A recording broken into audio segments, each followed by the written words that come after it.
जय श्री राम साथियों, स्वागत है आप सभी का फिर एक और नए वीडियो में। दोस्तों, आज हम बात करने वाले हैं इंडिया, पाकिस्तान और बांग्लादेश के बारे में। जो 1971 में इंडिया और पाकिस्तान के बीच युद्ध हुआ था, इसमें बांग्लादेश आज़ाद हुआ था। आज हम उसी पर चर्चा करने वाले हैं, इंडो पाक वॉर 1971 पे। तो आपको इस वीडियो में पूरी कहानी बताएंगे कि पाकिस्तान ने क्या किया, हम युद्ध कितने दिनों में जीते, पाकिस्तान ने खुद अपने पैर पे कुल्हाड़ी मारा। उस समय जो भारत एक छोटा देश था, एक गरीब देश था, उस समय अमेरिका को टक्कर दिया, इंग्लैंड को टक्कर दिया अपने एक सबसे वफादार, सबसे करीबी मित्र के वजह से। तो चलिए इन सभी मुद्दों पे इस वीडियो में चर्चा करेंगे। अभी मौजूद समय में बांग्लादेश के जो प्रधानमंत्री हैं शेख हसीना, उनके पिताजी शेख मुजीबुर रहमान ने 7 मार्च 1971 को एक भाषण के दौरान एक बात बोली कि हम ईस्ट पाकिस्तान को, जो कि अभी बांग्लादेश है, उसे वेस्ट पाकिस्तान, जो कि अभी पाकिस्तान है, उससे अलग करेंगे और एक नया देश बनाएंगे बांग्लादेश के रूप में। और 25 मार्च को ही उन्हें गिरफ्तार कर लिया गया। शेख मुजीबुर रहमान को गिरफ्तार किया गया। उसके बाद बांग्लादेश में आंदोलन तेज हुआ और जो पश्चिमी पाकिस्तान के लोग थे वो पूर्वी पाकिस्तान के लोगों पे अत्याचार अपना बढ़ा दिए। आप उनके अत्याचार की सीमा इस बात से लगा सकते हैं, उन्होंने अपने ही देश के लोग, यानी अपने देश से कहने से मतलब कि जब वो पाकिस्तान, बांग्लादेश पाकिस्तान से अलग नहीं हुआ था तो वो एक देश के लोग थे, अपने ही देश के 30 लाख लोगों का कत्लेआम कर दिया। और 4 लाख, सोचिए, 1-2 नहीं, 4 लाख रेप केस था। ये दिखाता है कि पाकिस्तान किस हद तक गिर सकता है।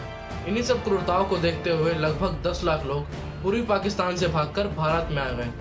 उस समय भारत की प्रधानमंत्री श्रीमती इंदिरा गांधी थी और उन्हें पता था जब तक इन लोगों का कोई परमानेंट सोल्यूशन नहीं आता, ये लोग यहाँ से नहीं जाएंगे।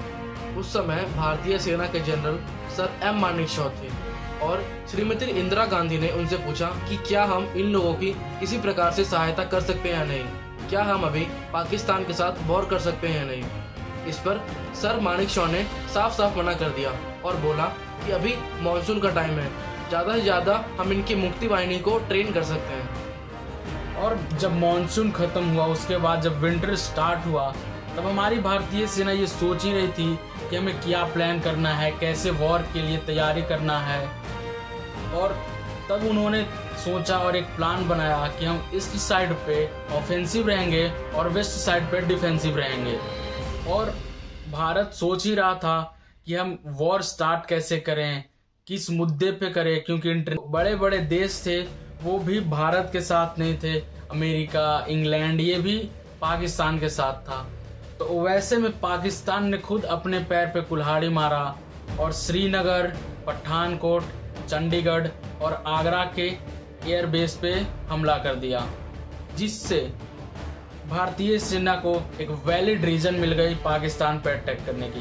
3 दिसंबर को पाकिस्तान ने अटैक करा और वो अटैक इतना भयंकर था कि कोई इंडियन आर्मी का जवान तो छोड़िए, एक आम नागरिक या अगर कहें एक जीव जंतु, एक पशु की भी किसी प्रकार की कोई हानि नहीं हुई। इतना तगड़ा उनका अटैक था।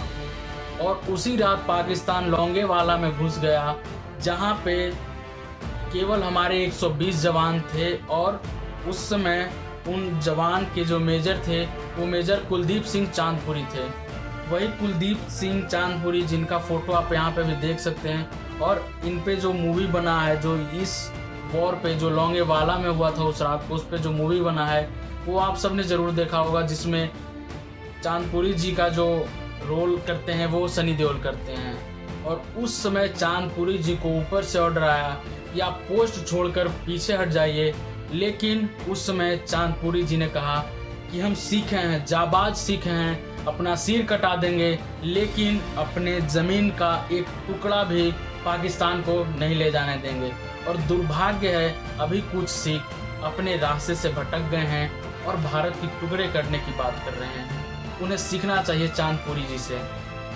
और उस समय पाकिस्तान का ब्रिगेडियर तारिक मीर करीब 2800 पिल्लों को लेकर भारत पे आक्रमण किया।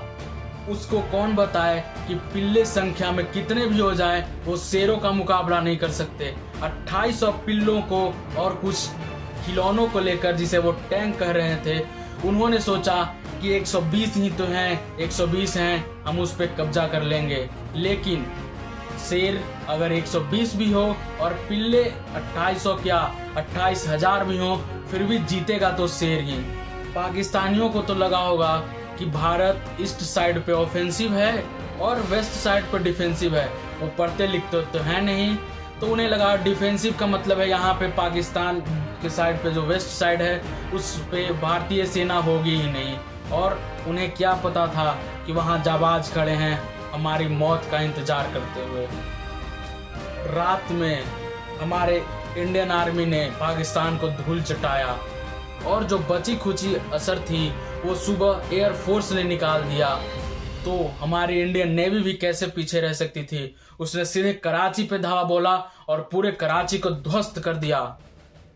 और उधर पूर्वी पाकिस्तान में मुक्ति वाहिनी और भारतीय सेना पाकिस्तानियों के जो वहाँ सेना जो थे उसको तबाह कर रहे थे, सेना के बंकरों को तबाह कर रहे थे, सेना को मार रहा था। वहाँ सेना की कमी थी, उनके पास न खाने को खाना था।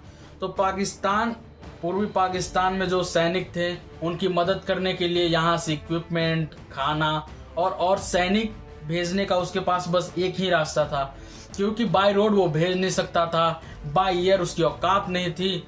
और उसने सोचा कि बाय वाटर हम भेजेंगे, तो उसने सोचा तो, लेकिन उसे पता नहीं था कि वाटर वेज से जब हम भेजेंगे तो उधर उसका बाप खड़ा है, INS विक्रांत। और INS विक्रांत की इतनी तबाही देखकर पाकिस्तानी बौखला गए और उन्होंने PNS गाजी को रवाना कर दिया, क्योंकि उस समय पे सिर्फ यही एक शिप था जो INS विक्रांत को डुबा सकता था। और आप सोच के देखिए, पुराने INS विक्रांत ने पाकिस्तान में इतनी तबाही मचाई कि वहाँ के लोग बौखला गए। तो सोचिए अब हमारे पास INS विक्रांत का 2.0 है, जो कि पूरी तरह से भारत में निर्मित है, जो कि आत्मनिर्भर भारत की बहुत बड़ी मिसाल है, जो कि 2 सितंबर को हमारे यशस्वी प्रधानमंत्री श्री नरेंद्र दामोदर दास मोदी जी द्वारा इंडियन नेवी को सौंपा गया। और इसी दिन इंडियन नेवी का फ्लैग भी चेंज करा गया। इससे पहले हमारी इंडियन नेवी के फ्लैग पे सेंट जॉर्ज क्रॉस था, जो कि अब चेंज होकर छत्रपति शिवाजी महाराज द्वारा उपयोग किए जाने वाले सिंबल को लगाया गया, क्योंकि हम इंडियन नेवी के फादर छत्रपति शिवाजी महाराज जी को ही मानते हैं। तो INS विक्रांत को ध्वस्त करने के लिए पाकिस्तान ने PNS गाजी को रवाना किया, तो ये सचमुच में एक चिंता का विषय था, क्योंकि PNS गाजी INS विक्रांत को आराम से ध्वस्त कर सकता था और INS विक्रांत PNS गाजी को ध्वंस करने में सक्षम नहीं थी। लेकिन हमारे पास इसका एक तोड़ था, INS राजपूत, जो कि बड़ी ही आसानी से किसी भी कंडीशन में PNS गाजी को तबाह कर सकता था। बट किसी टेक्निकल एरर के कारण वो जहाज विशाखापट्टनम में लगी हुई थी। बाकी का स्टोरी आपको अगले पार्ट में दिखाएंगे, क्योंकि अगर एक पार्ट में सारा स्टोरी दिखा देंगे तो ये वीडियो बड़ा हो जाता। तो अगले पार्ट आपको बहुत जल्दी देखने को मिल जाएगा, 102 दिनों में। तो इस वीडियो को प्यार दीजिए और चैनल को सब्सक्राइब कर लीजिए, ताकि उस वीडियो का नोटिफिकेशन आपके पास आ जाए। और सभी दोस्तों के साथ इस वीडियो को शेयर कीजिए। मिलते हैं अगली वीडियो में। जय हिंद।